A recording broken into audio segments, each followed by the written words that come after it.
Əziz tamaşaçılar, günə başlarkən proqramını izləyirsiniz. Gözəl bir klipin ardından az öncə də dedim ki, qonaqlarımız burada olacaq və nəhayət iki qonağımız buradadır. Bugün Medical Life Dental Klinikdən qonaqlarımız təşrif buyurub doktor Ramil Sərdarov və doktor Səbinə Mustafayeva, hər ikisi qonaqlarımızdır. Xoş gəlmişsiniz, sabahınız xeyir olsun deyirəm.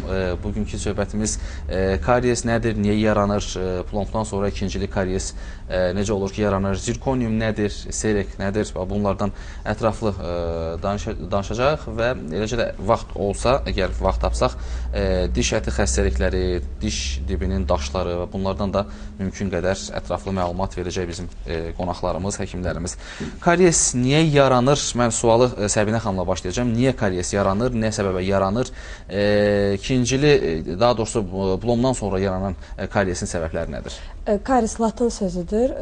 Çürümə deməkdir. Kariesin əmələ gəlmə səbəbləri müxtəlifdir.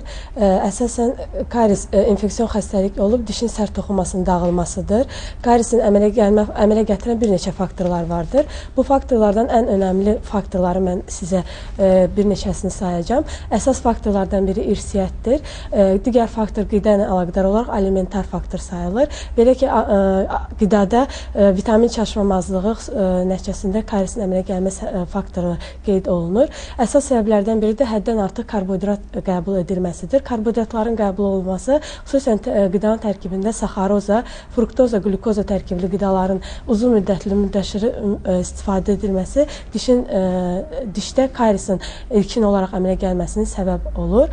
Və digər faktorlardan biri də ağız boşluğunda turşuluğun, xüsusən dişin mina qatının üzərindəki pH turşuluğun dəyişməsidir. Normada turşuluq 7-yə bərabərdir.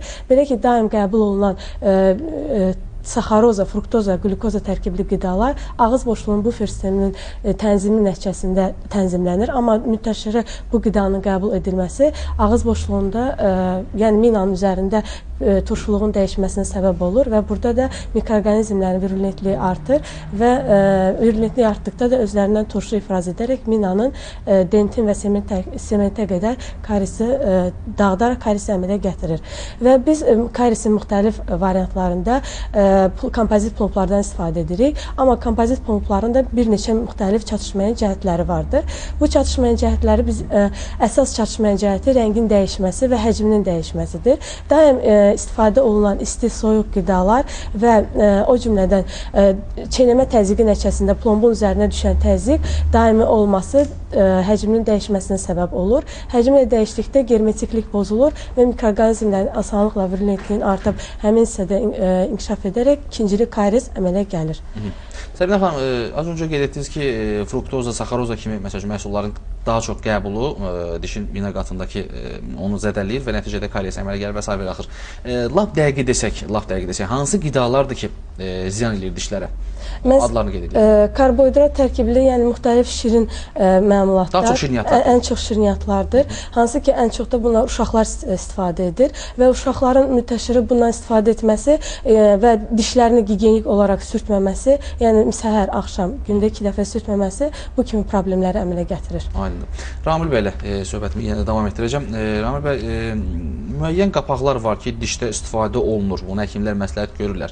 Bir çox qapaqlar var, adını sayacaq, amma daha dəqiq desək, hansı qapaqlar var və bunlar arasında zirkonium nə dərəcədə önəmli yer daşıyır? Qapaqlar metal qapaqlar var. İndi onlardan heç istifadə olunmur demək olar ki, metaloplastmas qapaqlar var və zirkoniuma qədər ən özünü tanıdan metalla keramika qapağı idi ki, o da zirkoniumdan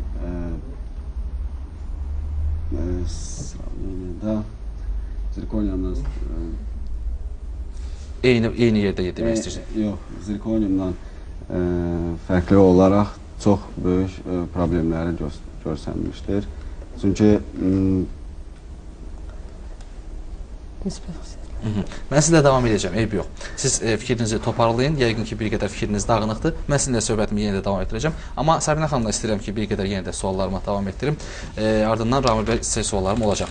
Səbinə xanım, deyək ki, plomblar qoyulur. Nə dərəcədə hansı plomblardan istifadə olunur? Onların materialları nədən hazırlanır? Nə dərəcədə dözümlüdür? Və eyni zamanda plomblara bərabər nəyi alternativ olaraq təklif edirsiniz? Nə ola bilər? Və bu arada serik nədir? Onu da soruşacağım. hocam? Bəli. Kompozit plomblar müxtəlifdir. Müasir zamanda müxtəlif növ, hətta keramik tərkibli kompozit plomblar da vardır. Amma bu kompozit plomblar qeyd etdiyim kimi həcm və rəngini tez dəyişir. Buna alternativ olaraq biz seriki təklif edirik. Serik nədir? Serik keramik qapaqdır. Belə ki, serik vasitəsilə biz ən estetik bir neçə müsbət xüsusiyyətləri vardır. Müsbət xüsusiyyətlərindən ən əsası rəngini, həcmini dəyişməməsi, inert, yəni ətraf yumşaq toxumalara bioloji uyğun olması və estetikliyi yüksək dərəcədə olması ilə fərqlənir. Serik avtomatlaşdırılmış dizayn və istehsal sistemi olub, texnologiya ilə istifadə olunan cihazdır. Belə ki, biz serik vasitəsilə müxtəlif növ qapaqlar hazırlaya bilərik. Bu qapaqlar inlay, onlay, overlay, tam yarım qapaqlar və hissəvi qapaqlar hazırlanır. Keramik qapaqlar hazırlanır bu cihaz vasitəsilə. Serikin müsbət xüsusiyyətləri müxtəlifdir.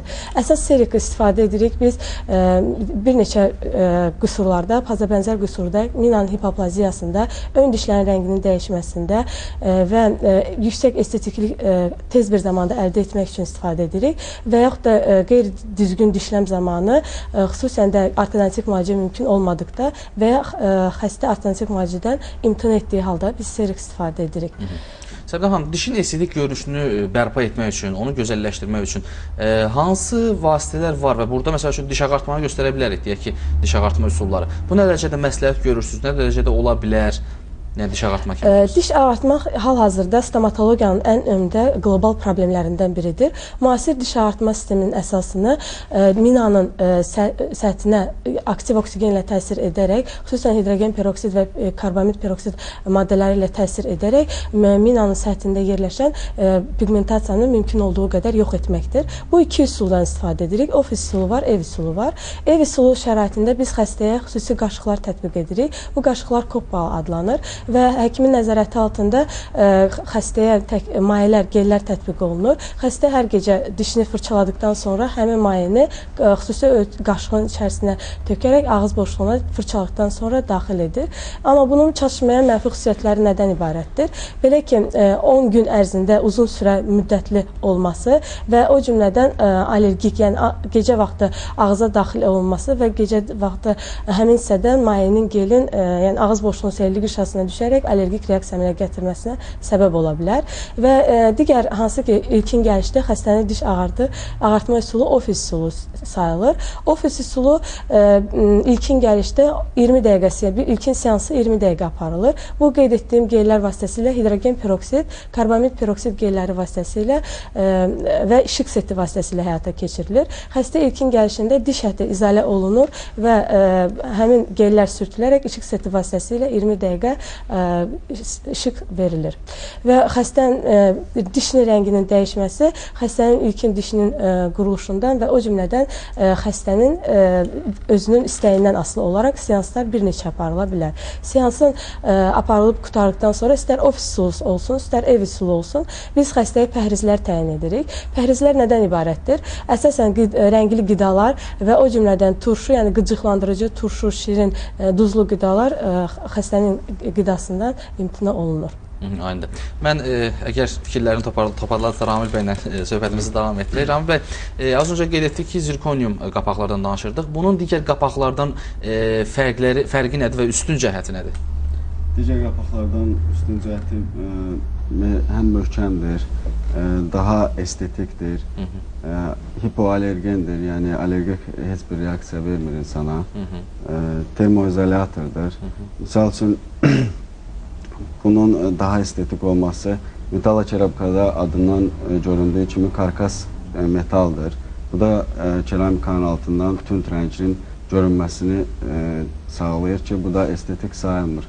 Ancaq zirkoniumda isə, daha doğrusu zirkonium dioksid deyilir. Burada karkas ağ rəngdədir və metalla keramikadan fərqli olaraq rəngin seçilməsi keramika qatında deyil, artıq karkasda olur və üstü yarım şəffaf keramika ilə örtülür ki, bu da dişin normal təbii dişdən seçilməsinin qarşısını alır. Hətta stomatologlar belə bəzən o dişlərin təbii və yaxud qapaq olduğunu seçə bilmirlər. Və allergiya metal keramikada karkaslı metal olduğuna görə insana allergik reaksiyalar verir. Yəni damağın qırağı qızarır, şişir, bəzən tünd göyərir. Ancaq təsəvvür edin 1993-cü ildən bu yana zirkonium stomatologiyada istifadə olunur və indiyənə kimi milyonlarla, bəlkə də milyardlarla qapaqlar düzəldilib. Ancaq bir dəfə də belə olsun, indiyənə kimi allergik reaksiya müşahidə olunmamışdır. Termoizolyatordur, yəni istiliyi, soyuğu keçirmir, dəmir kimi və sözsüz ki, bu da bizə canlı dişlərin üzərini qapaq örtməsinə daha böyük kömək edir. Çünki bilir ki, qapaq qoyanda belə çalışmaq lazımdır ki, dişin sirini çıxartmayaq. Yəni bu dişin sirini çıxardılan diş həmişə daha kövrək olur və daha tez xarab olur. Ona görə bu zirkoniumun yəni qeyd etmək istəyir ki, zirkonium daha məsləhətlidir. Daha məsləhətdir. Yəni digərlərinə nisbətdə bir qədər üstünlüyü var. Heç bir allergi reaksiyası yoxdur. İnsan, yəni istənilən yaş qrupunda insana tətbiq oluna bilər. Yəni mən elə başa düşürəm ki, yəqin ki, o öncədən bir qədər yoxlanılır, insan orqanizminə düşür, düşmür kimi bir şeylər. Yəqin ki, yoxlanır, daha sonra o tətbiq olunur. Mən belə başa düşdüm. Mən yenə də istəyirəm Səbinə xanıma dönüm. Bilmirəm nə dərəcədə bu sualı sizə ünvanlamağım daha doğrudur yoxsa yox. Ümumilikdə stomatoloji bir aləmdə böyük problemlərdən biri olan diş dibinin daşı kimi bir problem var ki, hansı ki istənilən adamda rastlanılır və bilmək istəyirəm bu hansı, məsələn deyək ki, diş dibinin daşını təmizlədikdən sonra neçə müddətdən sonra, hansı müddətdən sonra həmin şəxs həkimə bir daha müraciət etməlidir və bu nə vaxtdan sonra, deyək ki, məsələn 6 aydan bir ildən bir bu daşlar yenə də insanda əmələ gəlir və nə dərəcədə təhlükəlidir? Hər bir insan həkim stomatoloqun müayinəsindən ildə 2 dəfə, yəni 6 aydan bir keçməlidir. Müayinə edərkən biz xəstədə ən çox diş daşı problemi ilə üzləşirik. Diş daşı problemi bir neçə səbəbdən, xüsusən diş əti xəstəliyindən əmələ gəlir. Diş daşı aşkar edərkən ən çox dişin fissur, yəni diş çökəkliklərində və dişin kontakt səthində aşkar olunur diş daşı. Biz bunu ilkin müayinə zamanı aşkar edərkən birinci olaraq ilkin müdaxilə diş daşının təmizlənməsi, yəni bu da müxtəlif üsullarla həyata keçirilir. Diş daşının təmizlənməsi və dişin sağlamlığının qorunma üsullarından biri də germetiklə örtülməsidir. Belə diş çökəklərində olan diş daşlarını biz təmizləyərkən həmin hissəyə xüsusi 10% kalsium qlukonat və 2-4% ftorid natri mayeləri vasitəsilə hopdururuq və işıq seti vasitəsilə həmin o mayeləri bərkidir və dişin gələcəkdə ağız boşluğunun sağlamlığının qorunma üsulundan ən önəmli biri də yəni diş daşının təmizlənməyidir. Aynen. Səbinə xanım, uşaqlarda süd dişinin çəkilməsi nə dərəcədə məsləhətə uyğundur? Olar yoxsa olmaz? Süd dişi bildiyimiz kimi uşağı ilk daimi dişi 5-6 yaşında ilk daimi diş, yəni 6-cı diş çıxır və dişləmdə əsas rol oynayan dişlərdən biridir. Belə ki, süd dişlərinin vaxtından qabaq çəkilməsi uşaqlarda bir neçə dişləm problemləri əmələ gətirir. Xüsusən də çənənin, yəni alt çənənin önə qabağa çıxması, prognatiya, progeniya kimi dişləmlərin açıq, çəp dişləmlərin əmələ gəlməsinə səbəb olur. Ona görə də yəni uşaqların vaxtından qabaq süd dişlərinin çəkilməsi qeyri, yəni normal bir şeydir. Ona görə də hər bir ana öz uşağının ilkin vaxtlarda dişinin qeydinə qalmalı, vaxtında onları müalicə elətdirib və əgər çəkiləsinizsə, köklər sorulubsa da o halda, yəni çəkilməyə göstəriş varsa diş çəkilir. Aydındır. Belə deyək, insan öz sağlam dişini qoruyub saxlanması üçün nə etməlidir? Deyək ki, sağlam dişi sonuna qədər qorumaq üçün hansı vasitələrdən istifadə olunur? Qeyd etdiyim vasitələrdən biri, yəni ilkin olaraq stomatoloqun müayinəsindən keçməlidir. Müayinədə də qeyd etdiyim kimi diş daşlarının olmağı ilkin, yəni sağlamlığın qorunma üsullarından biridir. Və qeyd etdiyim kimi bu diş daşlarında ilkin olaraq təmizlənməsi, yəni hər 6 aydan bir müayinə zamanı təmizlənməsi dişin ağız boşluğunun, xüsusən sağlamlığın qorunmasının ən önəmli faktorlarından biridir. Aydındır. Növbəti sualımız da belə olacaq ki, məsəl üçün deyək, günümüzdə rastladığımız bir çox insanlarda olur ki, məsəl üçün diş aralarının bir qədər enli qalması, deyək ki, seyrək diş çıxmalar. Bu təbii ki, yəqin ki, uşaq vaxtlarında valideynlərin diqqətsizliyi yəqin ki, səbəb olur. Sonda məsələn görürük ki, dişlər bir qədər aralı, yəni diastema deyirlər. Ona bilmirəm tip dilində nə deyirlər, onu təbii ki, siz bilirsiniz. İstəyirəm elə bax elə özünün o adını qeyd etdiyiniz Diastem. Aha, ondan bəhs edirsiniz. Bəli, uşaqlarda diastema və trema deyilən belə bir terminlər vardır ki, yəni dişlərin bir-birindən məsafəsinin uzun olmağıdır. Diastema, tremalar zamanı vaxtında əgər bu müalicə olunmarsa, biz bu estetik olaraq, yəni vaxtında dedikdə ortodontik müalicə ilkin olaraq tətbiq olunmalıdır. Ortodontik müalicədə də yəni plastinkaların və breketlərin vaxtında uşağın sümükləşmə dövrünə qədər tətbiq olunması çox gözəl nəticə verir. Əgər ilk əks hallarda, yəni bu ortodontik müalicə mümkün olmadığı hallarda biz çeyrek qapaqlarından istifadə edərək estetikli, yüksək estetikliyə malik dişlər sağlayırıq və çeyrek qapaqlar xəstə ilkin konstruksiyasına, yəni qapağın konstruksiyasına uyğun olaraq həmin o diastema, trema olan dişlər yonulur və cihazın əsas işləmə prinsipi ondan ibarətdir ki, həmin xəstə ilkin gəlişində adət-ənənəvi olaraq ölçü alınmır və uzun sürən texniki laborator mərhələ keçirilmir və xəstə birinci gəlişdə asanlıqla estetik, yüksək estetikliyə malik olan dişlə təmin olunur. Aynen. Mən sırf stomatoloji söhbət zamanı həmişə bunu qeyd eləmişəm və indi də qeyd eləmək istəyirəm. Bundan əvvəlki qonaqlarımızda da həmişə buna toxunmuşam.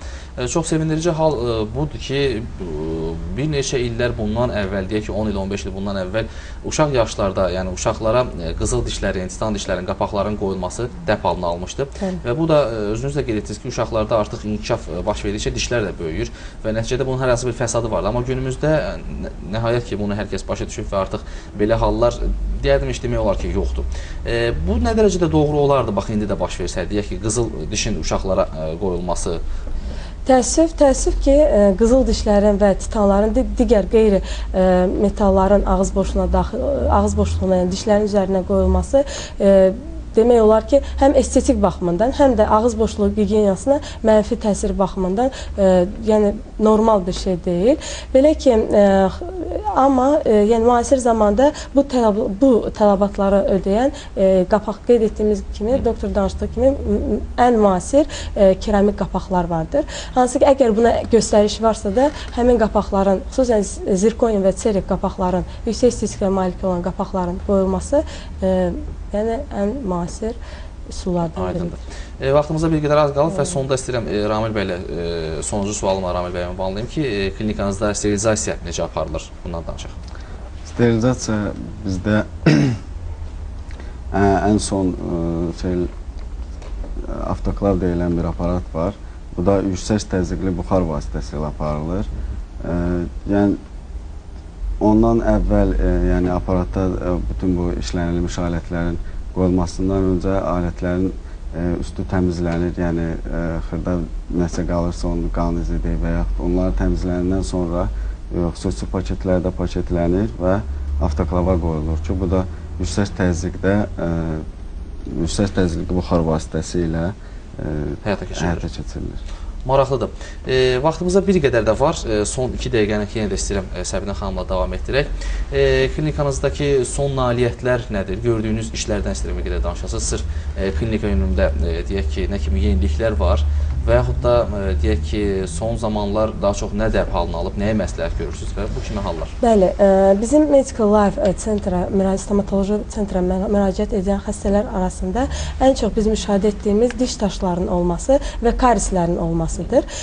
İlkin olaraq, yəni xəstəni biz maarifləndiririk. Yəni ilkin olaraq xəstə ilkin gəlişdə biz onun diş taşları, diş ərklərini təmizləyib və ona nə müalicə effekti varsa da, yəni karisin ilkin stadiyası və yaxud da ikincili, üçüncülü stadiyasını izah edib müalicəyə başlayırıq və tam estetik olaraq xəstələrdən metal keramika, düzdür, bizdə də metal keramikalar istifadə olunur, amma estetiklə uyğun olaraq çeyrek və zirkonium qapaqlarını biz məsləhət bilirik və izah edirik, xəstə də razılaşır və beləliklə də xəstə öz ağız boşluğunu yüksək dərəcədə estetiklə malik olan qapaqlarla təmin edilmiş olur. Aydındır. Çox sağ olun, hər ikinizə minnətdaram, hər ikinizə təşəkkür edirəm ki, gəldiniz və yaxın 20 dəqiqə vaxt ərzində belə suallarımızı cavablandırdınız. Yəqin ki, bilməyənlər də artıq məlumatlı olurlar ki, zirkonium nə idi, zirkonium qapaq nədir, niyə tətbiq olunur, niyə qoyulur, eləcə də diş daşı nədir, ərp nədir, onu necə təmizləyirlər, diş ağartmadan söhbət etdik, eləcə də karies niyə yaranır, ikincili karies və s. və axır. Qonaqlarımız Medical Life Dental Klinikdən gəlmişdilər. Səbinə Mustafayeva və Ramil Sərdarov. Hər ikisinə təşəkkür edirik.